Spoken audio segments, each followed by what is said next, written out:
warahmatullahi wabarakatuh. Jumpa lagi dengan Bu Hovifa, kali ini pada materi substansi hereditas. Ikuti ya.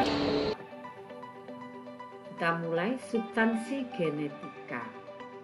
Apa sih substansi genetika itu? Tidak lain adalah substansi yang berkaitan dengan pewarisan sifat. Apa saja substansi itu? Tidak lain adalah kromosom. Asal kata kromosom ini dari kata kromo yang artinya warna dan dari kata soma yang artinya badan. Berarti kromosom itu memberi warna pada tubuh. Warnanya dalam bentuk apa? Sifat, karakter yang kita miliki masing-masing. Kromosom ini dapat menyerap warna, ya. Nah, kromosom ini bisa terlihat ketika aktif membelah. Di situ juga terjadi kondensasi DNA, sehingga gampang terlihat.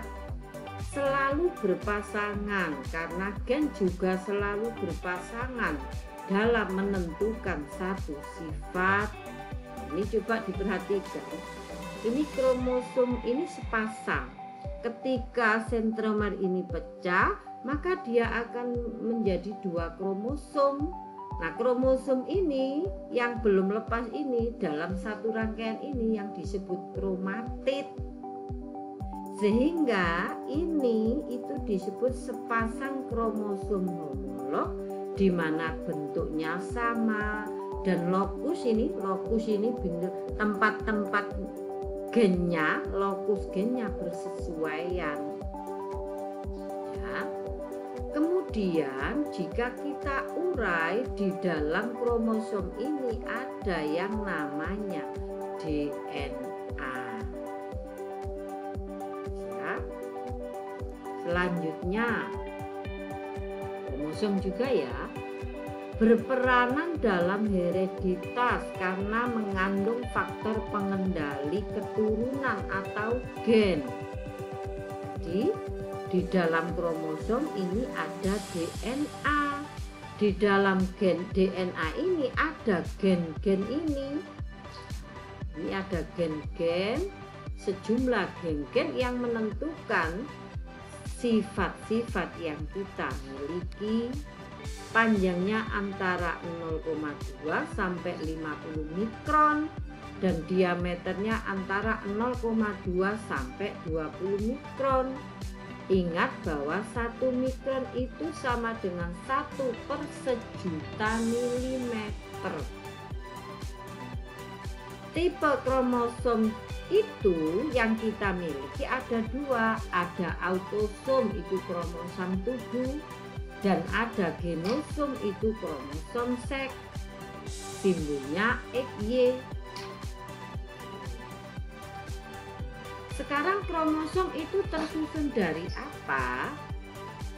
Nah, kromosom itu terdiri dari satu asam nukleat. Asam nukleat ini bisa DNA bagi makhluk hidup yang jenis materi genetiknya DNA. Atau juga RNA saja bagi makhluk hidup yang punya RNA saja, tidak ada DNA, atau keduanya bersama protein. Proteinnya ada dua jenis, histon dan non-histon. Nah, berapa prosentase DNA dan RNA? Ya. Untuk prosentase DNA rata-rata sekitar 35% dari keseluruhan kromosom. Yang RNA hanya sedikit, 5%. Protein histon itu bersifat basa, sedang non-histon bersifat asam. Protein histon berperanan secara struktural pada kromosom. Tadi apa? Ini mengikat rantai DNA supaya struktur atau kerangkanya kromosom ini tetap. Bentuk kromosom ini tetap, ya. Kemudian protein non-histon berperanan dalam regulasi ekspresi gen. Di sini tidak dijelaskan ya bentuknya non-histon. Masih penyusun kromosom, protein histon mengemas DNA menjadi bentuk nukleosom. Sedangkan protein non-histon dalam bentuk benang-benang yang menstabilkan kromatid. Di antara sini-sini itu ada benang-benang kecil yang menstabilkan kromatin.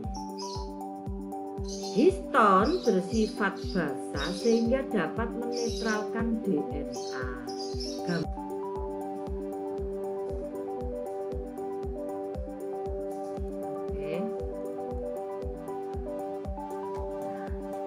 Sekarang bagaimana konstruksi di dalam kromosomnya? Ternyata kromosom tadi yang letaknya di inti, di dalamnya ada rantaian benang yang panjang yang disebut DNA.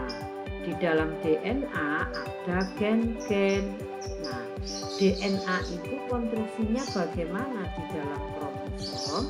Ternyata rantai DNA yang sangat panjang itu melilit protein histon, ya, sehingga bentuk kromosom menjadi tetap. Ini juga distabilkan oleh protein non-histon. Nah, sekarang kumpulan dari rantai DNA yang telah melilit protein histon ini disebut nukleosom. Kumpulan dari DNA yang telah melilit suatu protein ini namanya nukleosom. Ya. Nah, kumpulan dari nukleosom, ini kan nukleosom berkumpul, ini akan menjadi solenoid. Solenoid ini memadat, maka akan menjadi kromatin, benang-benang kromatin. Nah, ini jika dipadatkan akan membentuk kromatin. Nah, kumpulan dari kromatin itu, benang-benang kromatin ini maka akan memendek, memadat, akan menghasilkan kromosom sehingga bentuknya memiliki lengan dan sentromer ini. Nah, jika kromosom ini mereplikasi diri atau membelah, maka akan jadi kromatid. Jadi kromosom dulu, setelah itu dia akan mengganda, akan jadi kromatid. Sehingga konstruksi pemahamannya begini.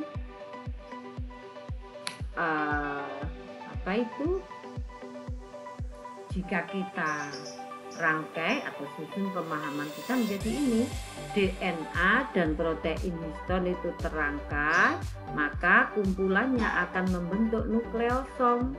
Kumpulan dari nukleosom akan membentuk selenoid. Kumpulan dari selenoid akan membentuk benang kromatin. Benang kromatin ini memendek, memadat, akan membentuk kromosom. Jika kromosom ini membelah atau mengganda, maka akan dihasilkan kromatid.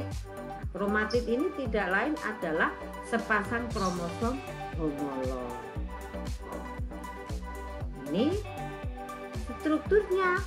Nah, strukturnya itu bentuk kromosom itu kayak gimana? Ternyata bentuk kromosom itu ada lengannya. Nah, ini lengannya, dua lengan ini, di tengahnya ada sentromer. Ini kromosom ya. Ini sentromernya ilustrasi kromosom. Kalau mengganda dia akan menjadi dua, kemudian tengahnya akan mengalami lekukan atau kontriksi sehingga dihasilkan ini nama bagian yang mengalami kontriksi tadi adalah sentromer. Nah, sentromer ini tidak ada DNA-nya di sentromer. Di lengan inilah yang terdapat DNA. Bagaimana struktur kromosomnya? Diperhatikan. Kromosom itu memiliki lengan. Ya, karena ada yang tidak mesti dua, jadi memiliki lengan. Di bagian tengahnya ada sentromer yang tidak ada DNA. Kemudian ada cairan di dalam kromosom namanya matriks. Di kromosom ini lengannya mengandung suatu untaian benang-benang ini yang namanya kromonema. Ini panjang ini namanya kromonema. Di dalam kromonema ini ada suatu butiran-butiran ini, butiran yang namanya kromiol ini ya, butiran kromiol. Kromonema ini benangnya loh, sekali lagi ya. Kemudian di kromonema itu ada yang namanya kromomer. Di kromomer itulah terdapat gen yang terletak pada lokus gen.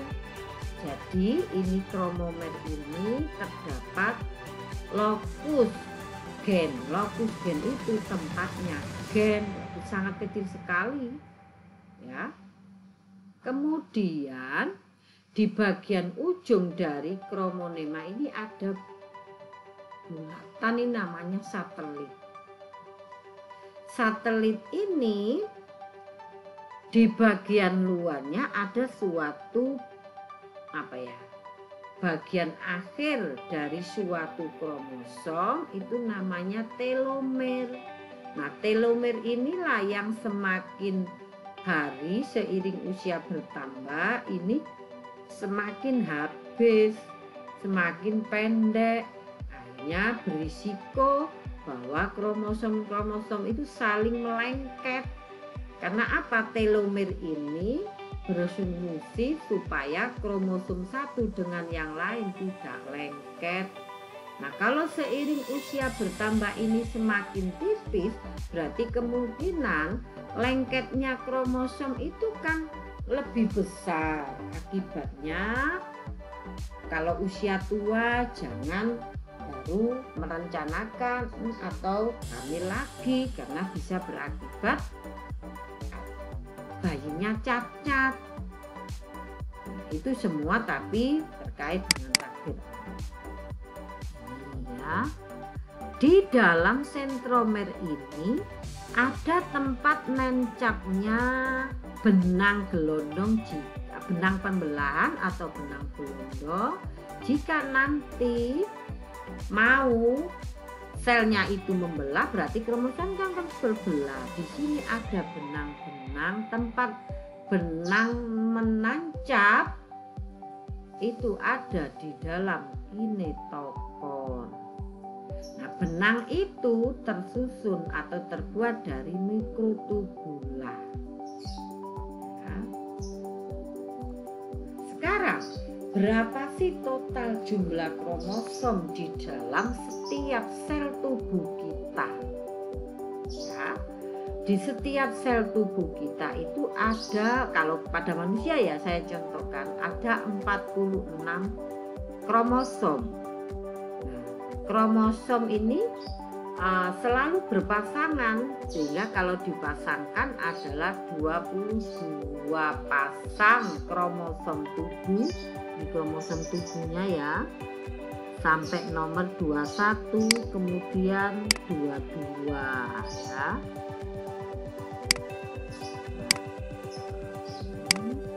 Sampai nomor 21, 22 pasang, berarti kan 22 kali 2 kan 44 kromosom ditambah 1 kromosom, 2 kromosom set X dan X kalau pada perempuan, X dan Y kalau pada laki-laki, berarti totalnya 46. Nah, kromosom yang berisiko rusak adalah kromosom 22, 21, sehingga memungkinkan kecacatan dan kelainan pada makhluk hidup akibat rusaknya kromosom nomor 21 atau nomor 22. Oke, sekarang berdasarkan bentuknya, macam kromosom berdasarkan letak sentromernya ya.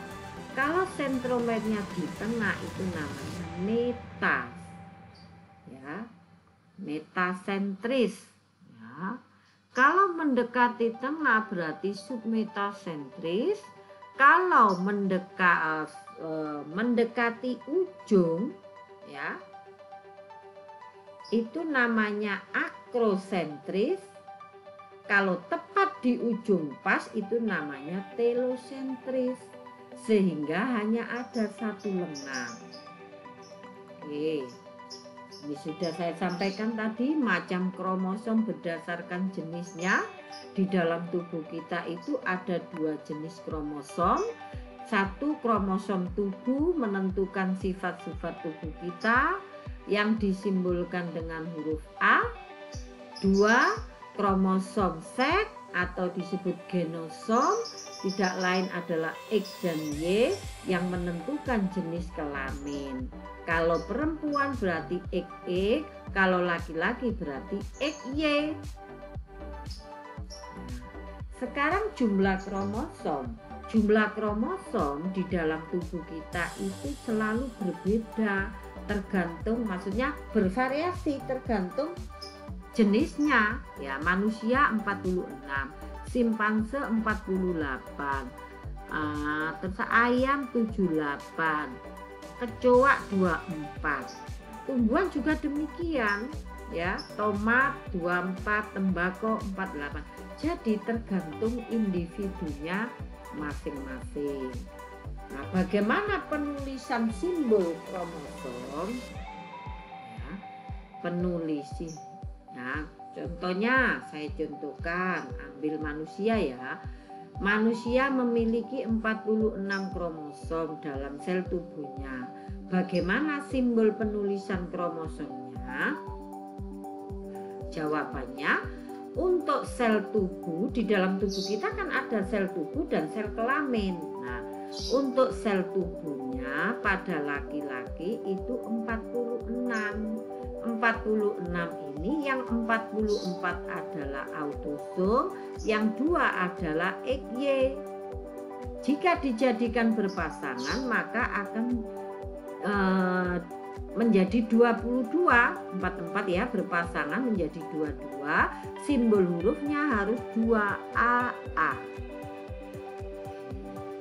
Kalau wanita berarti 46 sama ya, simbolnya kromosom tubuhnya 44A, kromosom seksnya XX. Sama, dibuat berpasangan berarti ya 22AA karena 44 ini berpasangan. Nah, untuk sel gametnya, sel gamet itu tidak lain adalah sperma dan ovum. Maka jumlah kromosom pada sel gamet itu adalah separuh dari kromosom sel tubuh. 46 separuhnya adalah 23. 23 ini dua-duanya kromosom tubuh, satunya kromosom seksnya.